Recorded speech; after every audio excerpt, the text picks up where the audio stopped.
Previously on the Otaku Gen X show.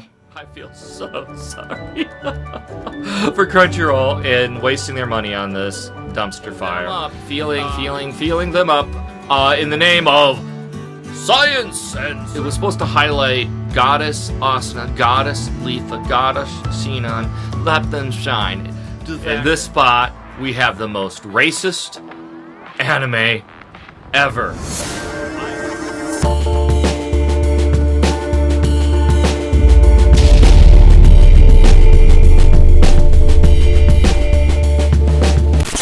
Hello, and welcome to the Otaku Gen X show. I'm Theragwin, the Otaku Gen Xer, your host for today's show. In this episode, we are continuing the theme from last episode.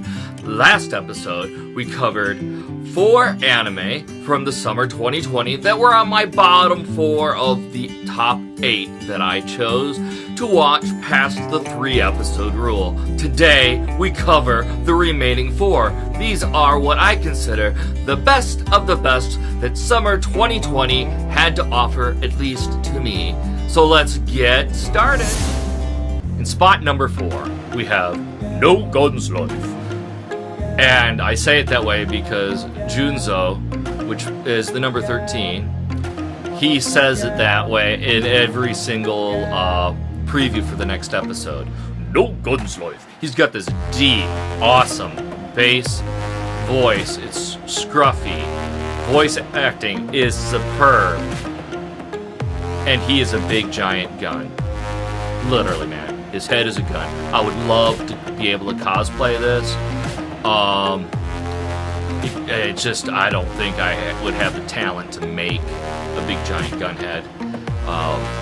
But again, wow, it is so good. It's a post-apocalyptic world, a post-war world where they've mechanized humans to do the battle. They're called extendeds. They have an additional computer brain that helps control all this stuff. Follows Junzo and his struggle of some of the finding himself and what does it mean to be human, even though he's barely anything like human. Dealing with a lot of political intrigue. Very good anime. I think this was season 2 of it, or the second core of season 1. All I know is they set it up for another season at the end of this. Definitely, this is a 4 out of 5. If you like steampunk, post-apocalyptic character designs and things like that, robots, Ghost in the Shell, that type of stuff.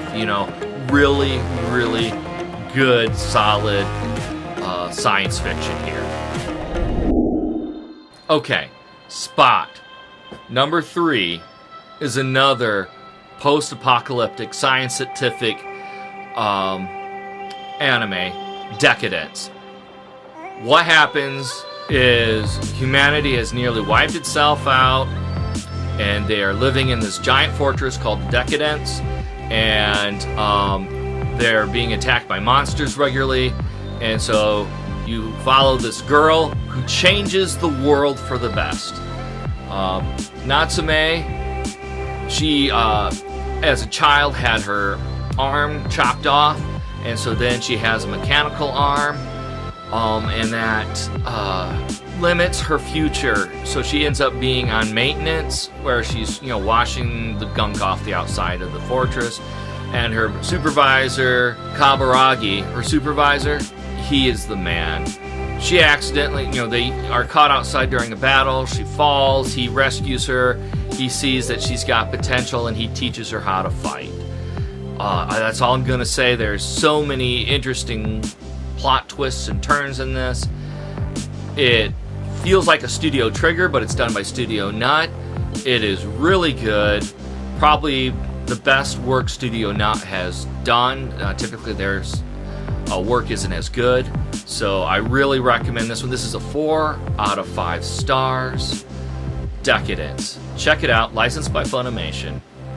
You might be able to catch it on Hulu as well. Decadence.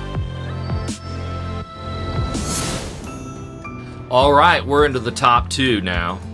And the Next one on the list is the most controversial anime on Twitter right now, and that is Uzaki-chan Wants to Hang Out. Uzaki-chan is this adorable 18, 19, 20-year-old-ish girl that likes to hang out with her senpai. And poor Sanachi, her senpai, is an introvert, and he just wants to be by himself and plays video games, but she won't let him be by himself. And she is one of those poke, poke, poke, poke, poke, poke, poke, poke, poke, poke, poke, poke, poke, poke, poke, poke, poke, poke, pick on you type of girls. She's so funny, but the problem is her character design. She's short, she has a large rack, and they say that if you like her and are attracted to her, you're a pedophile. Right.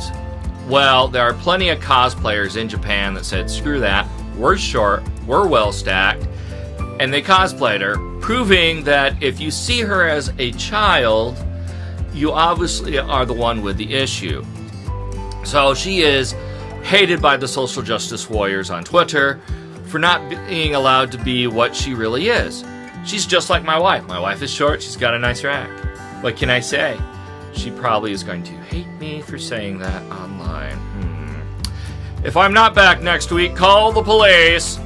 Anyway, Izakichan Wants to Hang Out. 4.5 stars out of 5 stars. Best romantic comedy of the season. Check it out. Okay, we are on our final anime of this episode. This is number one, man. This anime is number one for sure. It is easily a 5 out of 5. Heck, it's a 10 out of 10. It's awesome. The Misfit Demon King Academy follows Amos Voldegold, the Demon Lord, who sacrificed himself in the past to then be reincarnated 3,000 years later to find out everybody's forgotten him. What's going on? He ends up, he's so cocky because he has the power, but that's because of who he is. And it works with his character. You don't dislike his cockiness. He is the overpowered protag, but it's okay. It works with the story. They do a good job with the character growth with all the other characters. And you're rooting for them the entire time. It's only 13 episodes. I hope there's another season. But they did resolve the main character plot point. But the best part of this are the parents. They win Best Parents in Anime of 2020 by far. Heck, maybe even Best Parents in Anime. And there are some really good parents in anime. His mom is incredible. His dad's just as awesome. They are great supporting characters. As a parent myself, I loved it. But this is a 5 out of 5. The Misfit Demon King Academy. It's on Crunchyroll. It is subbed and it's in the process of being dubbed as well. Check it out for sure. So, I hope you enjoyed reviewing the anime from summer 2020. Be sure to like this video and subscribe. Also, did you know that currently there's a contest going on? It ends this Saturday. Check out the link to it below. Watch the video, comment on it appropriately, and you could win some Otaku Pride stuff. Wait, that's another one of my series. So again, I'm Theragwin, the Otaku Gen Xer. I'm asking you to like, subscribe, comment, and most importantly, be yourself.